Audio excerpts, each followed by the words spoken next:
பன்னிரு திருமுறைகள். சுந்தரர் பார்த்தீங்கன்னா, திருநின்ற செம்மை அப்படின்னு சொல்றாரு.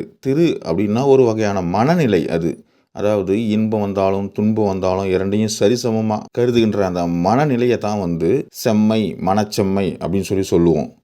இத்தகைய மனச்செம்மையை தான் அப்படின்ற சொல்லுக்கு உரிய பொருளா நம்ம எடுத்துக்கணும். அதுதான் நின்ற செம்மை. அதாவது இந்த மனநிலை பார்த்தீங்கன்னா, இறைவன் அருள் இருந்தா மட்டும்தான் நம்ம அடைய முடியும். இத்தகைய மனநிலையை திருவருளால் பெற்று அருள் அனுபவத்தால இந்த உலகத்துல வாழ்கின்ற அடியவர்களை தான் நம்ம தொண்டர்கள் அப்படின்னு சொல்லி போற்றி புகழுவார்கள். கேடும் ஆக்கமும் கெட்ட திருவினார் வீடும் வேண்டா விரவின் விளங்கினார் அப்படின்னு சொல்லுவார் சேக்கிழார் பெருமான். இத்தகைய மனநிலைய அல்லது அருள் அனுபவத்தை அடையறதுக்கான முறைகளை வகுத்து கூறக்கூடிய நூல் தான் திருமுறை.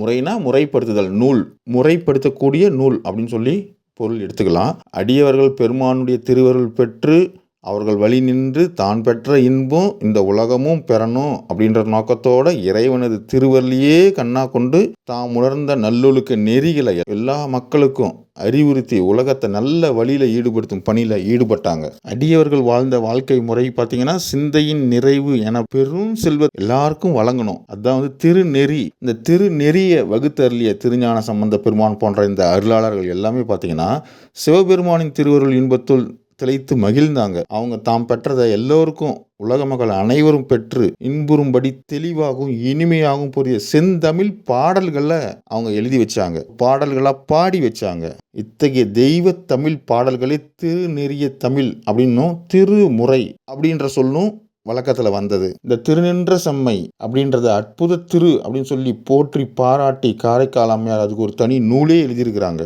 திருமுறைகள் பார்த்தீங்கன்னா, அருள் அனுபவ வாக்கு மட்டும் இல்லை, அவை வாழ்வியல் நூலாகவும் அறநூலாகவும் மெய்ப்பொருள் நூலாகவும் விளங்குது. 12 திருமுறைகளை அடிப்படையாக கொண்டு சைவ சித்தாந்த மெய்ப்பொருள் நூலாகிய சிவஞான போதம் 12 சூத்திரங்களா வகுத்து கொடுத்தாரு. சைவ சித்தாந்த சாத்திரங்கள் தோன்றுவதற்கு பெரிதும் துணையா நின்ற இந்த நூல்களே 12 திருமுறைகள் அப்படின்னு சொல்றோம். இந்த திருமுறைகளில் பார்த்தீங்கன்னா, அருள் ஆசிரியர்களுடைய அனுபவத்தை மட்டும் தொகுத்து கூறியதோடு இல்லாமல் அடியவர்களின் வாழ்வியல் வரலாறும் கூட சேர்ந்து உலக மக்கள் அறிஞ்சிக்கணும், அவங்களுக்கும் பயன்படுத்தும் அப்படின்னு சொல்லி இந்த திருமுறைகளில் இணைச்சிருக்கிறாங்க. அந்த வகையில் பார்த்தீங்கன்னா, 12ஆம் திருமுறையானது அடியவர்களினுடைய வாழ்வியல் திறத்தையே எடுத்து கூறுமாறு அமைச்சிருக்கிறாங்க பெரிய புராணம் நூல். இதில் பார்த்தீங்கன்னா, இறைவன் உரையக்கூடிய அந்த தலங்களையும் எடுத்து கூறி வணங்குறதுனால திருநின்ற செம்மை அப்படின்ற அந்த மனநிலையை அடையலாம் அப்படின்னு சொல்லி கருத்தில் சேத்திர கோவை போன்ற நூல்களும் இந்த திருமுறைகளை இணைச்சிருக்கிறாங்க.